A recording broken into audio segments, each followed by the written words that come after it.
Okay, English 11. The last mini lesson for this week prior to going to your spring break is the second half of the Saving Powerful Language mini lesson.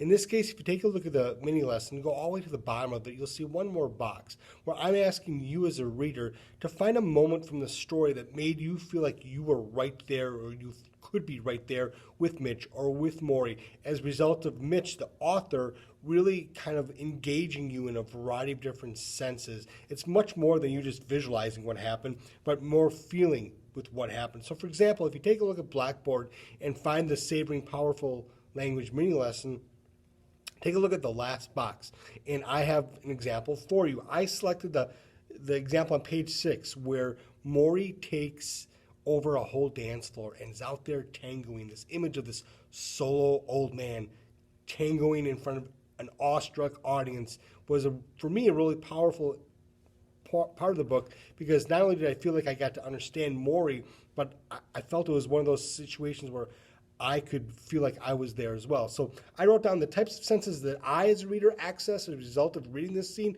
Number one, the sight of Maury owning the dance floor and those around him smiling, awestruck at an old man making the dance floor his own stage to show off his dancing skills.